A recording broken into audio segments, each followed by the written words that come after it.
Welcome students. अब आते हैं प्रश्नावली 9.4। ठीक है, तो इसमें हम पढ़ेंगे समांतर श्रेणी और गुणोत्तर श्रेणी का मिश्रण से बना श्रेणी। ठीक है, तो हम जब प्रश्नावली 9.4 का कुछ प्रश्न बनाएंगे तो हमें समझ में आते जाएगा। तो इसके लिए हमें कुछ 3 फॉर्मूले का याद रहना जरूरी है। ठीक है, ये हम पिछले क्लासेस में पिछले कक्षा में पढ़ चुके हैं। तो देखिए, सबसे पहला क्या होगा, एक श्रेणी बनेगा जो 1 2 3 4 ये जाएगा n तक। इसका मतलब क्या हुआ, ये n पदों का योग। ठीक है ना, ये n पदों का योग। तो इसको मैं और क्या बोल सकता हूं, ब्रैकेट में लिख लेता हूं समीशन ऑफ n। ये बोल सकता हूं ये जो n पदों का योग सिग्मा n। तो इसका सूत्र क्या होता है, n गुणा n प्लस 1/2। ठीक है, ये हमें याद रखना होगा कि समीशन n यानी n पदों का योग n गुणा n प्लस 1/2 ये होता है। अब आते हैं 1 का स्क्वायर प्लस 2 का स्क्वायर प्लस 3 का स्क्वायर प्लस ये जाते रहेगा n का स्क्वायर तक। यानी कि देखिए ये कौन सा श्रेणी बन रहा है, समीशन ऑफ यानी कि योगफल n स्क्वायर का। ठीक है, शुरू से लेके n पदों का योगफल हो रहा है, उसके वर्ग का योगफल हो रहा है, तो n स्क्वायर। तो इसका सूत्र क्या होगा, ध्यान रखिएगा, n इंटू n प्लस 1 ये तो यहीं तक रहेगा। फिर उसके बाद आगे क्या हो जाएगा, इसमें 2n प्लस 1 हो जाएगा अपॉन 6। तो ये फॉर्मूला हमें थोड़ा सा याद रखना होगा। ठीक है, n into n plus 1 2n plus 1/6। अब अगला प्रश्न क्या होगा, जैसे कि ये स्क्वायर का हुआ, अब ये क्यूब का। ठीक है, वर्ग का हो गया, अब घन का। तो 1 का घन, 2 का घन, 3 का घन, ये चलते जाएगा n का घन तक। तो इसको मैं लिख सकता हूं सिग्मा n का घन बराबर, अब देखिए ये फॉर्मूला इजी है, जो ये सिंपल n पदों का योगफल था ना उसका पूर्ण वर्ग होगा। तो देखिए ये क्या था, n प्लस 1/2। तो इसका पूर्ण वर्ग यानी कि ब्रैकेट में इसका मैं वर्ग कर दूंगा। ठीक है, हम ऐसा लिख सकते हैं, नहीं तो फिर इसको वर्ग खोल के यहाँ पे 4 कर सकते हैं, इसको n स्क्वायर कर सकते हैं, इसका होल स्क्वायर कर सकते हैं। तो हम ऐसा याद करेंगे तो ज्यादा इजी रहेगा। ठीक है, तो ये जो तीनों श्रेणी का सूत्र है, summation of n, summation of n square, summation of n cube, ये हमें याद रखना जरूरी होगा। अब देखते हैं हम प्रश्न क्रमांक 1। तो देखिए क्या दिया है, 1 गुणा 2 धन 2 गुणा 3। तो देखिए बीच में धन का चिन्ह है, यानी कि प्रथम पद ये हो गया, द्वितीय पद ये और तृतीय पद ये। ठीक है ना, तो अगर हम देखें तो ये कुछ डिफाइन नहीं है, क्लियर नहीं है कि ये कौन सा श्रेणी बन रहा है। ठीक है, गुणोत्तर श्रेणी बन रहा है कि समांतर श्रेणी बन रहा है, ये हमें क्लियर नहीं है। लेकिन हाँ, ये 2 पार्ट में बटा हुआ है, 1 गुणा 2 इसमें है प्रथम पद में, और द्वितीय पद में 2 गुणा 3, वैसे 3 गुणा 4। तो हम क्या कर सकते हैं, इसका प्रथम पद को अलग करते हैं और द्वितीय पद को अलग करते हैं। ठीक है, तो प्रथम पद क्या है 1, फिर उसके साथ प्लस 2 प्लस 3, और ये प्लस चलते जा रहा है। ठीक है, एक श्रेणी पहला पद का। अब देखिए दूसरा पद क्या है, गुणा में है, तो ये होगा गुणा में। ठीक है, पहला पद क्या है, अब 2, फिर प्लस 3 प्लस 4 प्लस ये चलते जा रहे हैं। ठीक है, तो इस तरीके से 2 श्रेणी में बटा हुआ है। अगर हम चाहे तो इसका डायरेक्ट n पद भी ज्ञात कर सकते हैं। ठीक है, देखिए हमें इस प्रश्न में ज्ञात क्या करना है, n पदों का योगफल। ठीक है, यानी कि Sn ज्ञात करना है। तो n पदों का योगफल ज्ञात करने के लिए कुछ श्रेणी होना चाहिए। श्रेणी डिफाइन क्लियर तो नहीं है, लेकिन हम इसको अलग अलग करके श्रेणी बनाएंगे।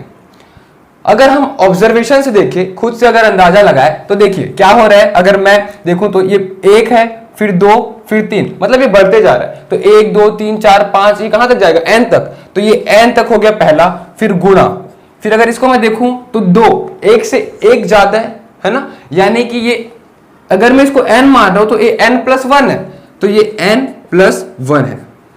ठीक है, समझ में आ रहा है। देखिए ये n को मैं अगर 1 मानूं तो ये 2 क्या हो जाएगा, n प्लस 1, और उसी तरीके से प्लस ये भी अगर इसको मैं n मानूं तो n प्लस 1, n मानूं तो n प्लस 1, तो ये ऐसा श्रेणी चलते जा रहा है। ठीक है, इसका हमें n पदों का योगफल चाहिए। तो ये जो भी बनेगा, ठीक है, इसका हमें समीशन चाहिए, यानी कि योगफल। समीशन यानी कि सबका योगफल हो जाएगा। तो कुल मिला के ये आना है हमें। ठीक है, और इसका मान निकालना है। तो देखिए ये हम अंदाजे से अगर लगा दिए तो an बराबर n गुना n+1, हम ऐसा लिख सकते हैं, ठीक है। लेकिन अगर हमें ये अंदाजा लगाना नहीं आ पा रहा है तो हम क्या करेंगे, कौन सा विधि लगाएंगे। देखिए पहला पद का मैं ये लगा दिया और दूसरा पद का ये। अब देखिए ये कौन सा श्रेणी बन रहा है, खाली इसको देखूं तो 1 2 3 ये सब बढ़ते जा रहा है, तो ये गुणोत्तर श्रेणी तो नहीं बन रहा है। गुणोत्तर श्रेणी कब बनता है, जब कॉमन रेशियो रहता है, ठीक है, सर्व अनुपात। लेकिन यहाँ पे अनुपात नहीं, डिफरेंस, यानी कि सर्वांतर मिल रहा है कितने का, देखिए 2 - 1 1, 3 - 2 1, तो 1 1 का सर्वांतर मिल रहा है। इसका मतलब ये अर्थमेटिक प्रोग्रेशन है एपी। तो देखिए an क्या होगा इसका, an बराबर a plus n minus 1 d, ये होता है, यही दोनों के लिए लग जाएगा क्योंकि ये भी जो है वो समांतर श्रेणी में है अर्थमेटिक प्रोग्रेशन में। देखिए पहला पद इसका 2 है, फिर 3 4 5 ये चलते जा रहे हैं। मैं सर्वांतर निकालूं तो इसमें भी 1 निकलेगा, 3 में 2 घटा दूंगा 1 बचेगा, 4 में 3 घटा दूंगा 1 बचेगा, ठीक है। तो ये सूत्र लगेगा। तो देखिए पहला श्रेणी में अगर मैं लगाऊं तो a की जगह क्या है, पहला पद 1, फिर n-1, तो ये कहां तक जाएगा, 1 2 3 4 पूरा n तक जाएगा, तो ये n-1 और d क्या है 1, तो ये हो गया 1। अब देखिए यहां पहला पद क्या है 2, ठीक है, फिर n ये कहां तक जाएगा, n तक जाएगा, तो n-1 और यहां भी सर्वांतर 1 है। अब इसको मैं हल कर देता हूं, तो 1 प्लस ये इसको गुना करूंगा तो n-1, फिर गुना 2 प्लस n-1। देखिए -1 + 1 कैंसिल हो गया, n के साथ गुना हो जाएगा, क्या 2 में 1 घटा दूंगा, क्या बचेगा 1, है ना, प्लस 1 बचेगा, तो n + 1। अब देखिए जो मैं अंदाजे से जो निकाला था, ठीक है, इसको ऑब्जर्वेशन से करके वही चीज आया n गुना n+1, तो हमें इसका योगफल ज्ञात करना है। तो ये जो आया है वो an है, ठीक है, हमें इसका Sn निकालना है, यानी कि n पदों का योगफल, तो ये क्या हो जाएगा, इसका समीशन हो जाएगा, ठीक है, summation of n Guna n+1, ठीक है। अब इसका हमें मान निकाल देना है, तो Sn बराबर ये समीशन ऑफ, इसको मैं हल करूंगा तो क्या होगा, n गुना n, तो ये हो गया n², फिर प्लस n गुना 1, ये हो गया n। अब देखिए summation of n² plus n है, ठीक है, ये ब्रैकेट में समीशन दोनों के लिए, तो मैं समीशन को ओपन कर देता हूं, यानी दोनों के लिए मैं सेपरेट कर देता हूं, ठीक है। इसके लिए समीशन n² हो गया, अब इसके लिए प्लस समीशन n, ठीक है, n पदों का योगफल यहां से निकलेगा।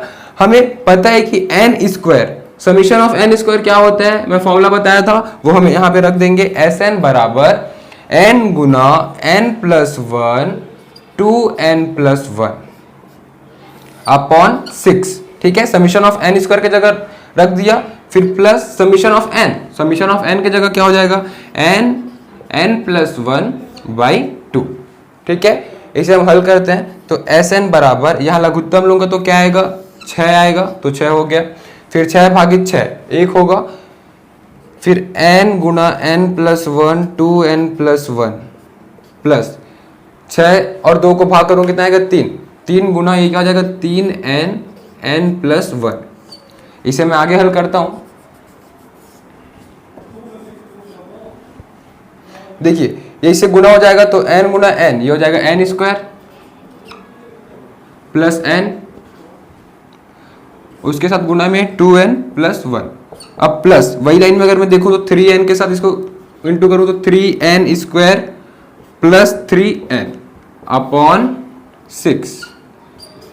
इसको आगे हल करता हूं, पहले n² के साथ इसको गुणा करूंगा तो 2n इंटू n², तो 2n का क्यूब हो जाएगा, ठीक है, 2n² और इंटू n, तो क्या हो जाएगा, देखिए 2n इंटू n², 2n का cube plus n² plus 2n का स्क्वायर प्लस n और plus 3n² plus 3n upon 6। अब देखिए जो हल हो रहा है उसको मैं हल कर दूंगा, सरल कर दूंगा।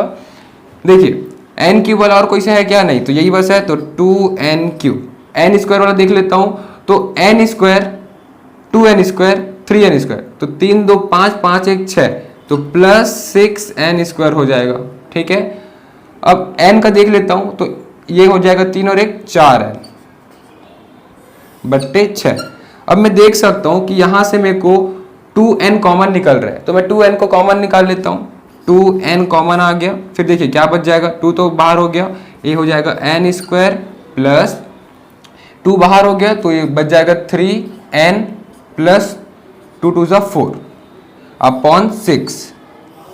अब देखिए ये 2 1 ज़ा 2 3 ज़ा, तो मैं इसको लिख सकता हूँ n/3 into N square plus 3n plus 2।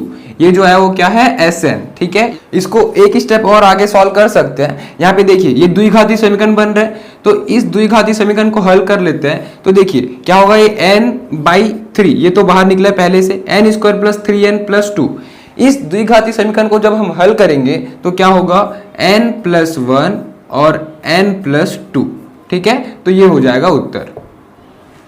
अब आते हैं प्रश्न क्रमांक 2। तो देखिए प्रश्न क्रमांक 2 क्या दिया है, 1 गुना 3 गुना 3।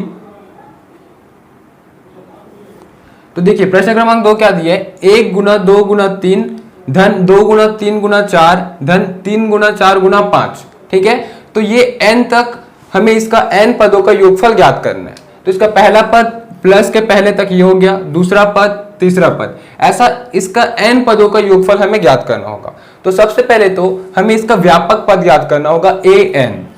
ठीक है, मैं आपको व्यापक पद ज्ञात करने का दो तरीका बताऊं। पहला क्या है, ऑब्जर्वेशन। अगर हम इसको ऑब्जर्वेशन से अगर बना सक रहे व्यापक पद तो अच्छी बात है। देखिए हम क्या देखेंगे, पहला पद को देखते हैं, ये क्या बन रहा है, अगर एक को मैं n मानूं तो इसको n मानूंगा तो दो क्या है, उससे एक ज्यादा, तो और गुना में तो गुना n प्लस 1। फिर ये जो एक से 3 क्या है, 2 ज्यादा है, और मैं एक को n माना हूं तो n प्लस 2 मैं ऐसा लिख सकता हूं। तो ये हो गया व्यापक पद। ठीक है, ये तो मैं ऑब्जर्वेशन से बना लिया। अगर आपको मैथमेटिकली इसको दिखाना है तो आप क्या कर सकते हैं, इसको समांतर श्रेणी बनेगा। पहला कौन सा बनेगा, 1 धन 2 धन 3, ये तीनों का पहला पहला पद। ठीक है, ये एक श्रेणी बन जाएगा। फिर गुना, दूसरा श्रेणी क्या बनेगा, 2 धन 3 धन 4, ये दूसरा श्रेणी। फिर तीसरा श्रेणी क्या बनेगा, 3 धन 4 धन 5, ये चलते जाएगा।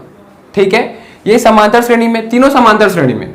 तो समांतर श्रेणी के व्यापक पद का सूत्र क्या होता है, an बराबर a plus n minus 1 d। तो इसका a क्या है, पहला पद 1 है। ठीक है, फिर क्या होगा, a plus n minus 1 d, तो a plus n minus 1 d, ये सूत्र लगाएंगे तो a यानी कि पहला पद। फिर n क्या है, तो ये n पद तक जाएगा, ये सभी n पद तक जाएगा, तो n यहाँ पे n ही रहेगा। ठीक है, माइनस 1 और d सर्वांतर क्या आ रहा है, 1 का, यहाँ भी 1 का, यहाँ भी 1 का। बस फर्क इतना हो जाएगा कि यहाँ प्रथम पद 2 हो जाएगा, प्रथम पद 3 हो जाएगा। तो इसे जब हम हल करेंगे तो an ये आएगा। ठीक है, जो मैं ऑब्जर्वेशन से लिखा हूं। तो हमें व्यापक पद तो मिल गया। अब हमें इस व्यापक पद का योगफल ज्ञात करना है n पदों का। इसका मतलब हमें Sn ज्ञात करना है। ठीक है, n पदों का योगफल। तो n पदों का योगफल ज्ञात करना है तो समीशन में लग जाएगा। किसका समीशन होता है, an का। ठीक है, व्यापक पद का। तो an हमें दिया हुआ है तो मैं डायरेक्ट लिख लेता हूं। अब देखिए क्या है, ये n गुना, तो सबको मैं गुना कर देता हूं। ठीक है, या फिर अभी मैं लिखता हूं, अगले लाइन में गुना कर दूंगा। देखिए समीशन, ये क्या हो जाएगा, n स्क्वायर प्लस n, ये गुना होगा n प्लस 2 के साथ। तो समीशन n स्क्वायर गुना n, ये हो जाएगा n क्यूब, फिर plus 2n square plus n square plus 2n। ठीक है, देखिए 2n square plus n square, ये क्या हो जाएगा, 3n स्क्वायर। तो मैं इसको डायरेक्ट लिख सकता हूं 3n स्क्वायर हल करके। ठीक है, अब देखिए ये समीशन है, यानी कि इसका योग ज्ञात करना है। तो सब में प्लस है, तो प्लस के पहले तक सबको मैं सेपरेट कर दूंगा, ये सब अभी ब्रैकेट में रहेगा। अब इसको मैं सबको सेपरेट करूंगा तो क्या होगा, summation of n cube plus summation of 3। अब देखिए यहाँ पे जब भी कांस्टेंट आएगा, कोई नंबर आएगा, तो उसको मैं समीशन के पहले लिख सकता हूँ। तो समीशन के पहले आ जाएगा 3 और समीशन n स्क्वायर, क्योंकि योगफल हमेशा वेरिएबल चर का होगा। ठीक है, प्लस ये 2 बाहर हो जाएगा, समीशन ऑफ n। तो ये यहां से हमें Sn मिलेगा। तो बस सूत्र लगाते जाऊंगा मैं, Sn बराबर, देखिए समीशन ऑफ n क्यूब, तो समीशन ऑफ n क्यूब क्या होता है, n into n plus 1 by 2 plus 3 बाहर, तो 3 इंटू में रहेगा, किसके साथ, समीशन ऑफ n स्क्वायर के साथ। तो n स्क्वायर का समीशन क्या होता है, वो लिख लेता हूं, n plus 1 2n plus 1 upon 6। अब देखिए यहाँ से 2 बाहर हो जाएगा, समीशन ऑफ n, तो समीशन ऑफ n क्या होता है, n इंटू n प्लस 1/2। अब इसे हम हल कर देते हैं, तो देखिए Sn बराबर, देखिए समीशन ऑफ n क्यूब इसका वर्ग होगा, तो मैं ये वर्ग लिखना भूल गया था, ठीक है। अब देखिए इसे हम हल करते हैं, तो सबसे पहले इस वर्ग को यहाँ पे ओपन करते हैं, तो क्या होगा n स्क्वायर, ये n प्लस 1 का होल स्क्वायर अपॉन 2 का स्क्वायर क्या हो जाएगा 4, ठीक है। फिर ये 3 को इसके साथ में मल्टीप्लाई करूंगा, उससे पहले दोनों कर सकते हैं, तो 3 एकम 3, 3 दूनी 6, ठीक है। तो ये क्या हो जाएगा, इसको मैं लिख सकता हूँ n into n plus 1 2n plus 1/2। यहाँ से 2 और 2 कैंसिल हो गया, तो n इंटू n प्लस 1 ये बच गया, ठीक है। अब देखिए ये तीनों पद से मेरे को क्या कॉमन दिख रहा है, n इंटू n प्लस 1, ये मैं कॉमन निकाल सकता हूँ, तो Sn बराबर n इंटू n प्लस 1, ये तीनों पद से मैं कॉमन निकाल लूंगा, तो n इंटू n प्लस 1 ये कॉमन आ गया, तो एक n तो बचेगा, और n प्लस 1 2 था, एक निकल गया, तो n प्लस 1 एक और बचेगा, और नीचे में तो कोई कुछ नहीं निकला है, तो अपॉन 4 ही रहेगा, plus n into n plus 1 ये हट गया, तो 2n प्लस 1 अपॉन 2, प्लस अब यहाँ पे क्या है n इंटू n प्लस 1, ये मैं कॉमन ले चुका हूँ, तो यहाँ पे 1 बचेगा, ठीक है। अब इसको मैं आगे हल करता हूँ,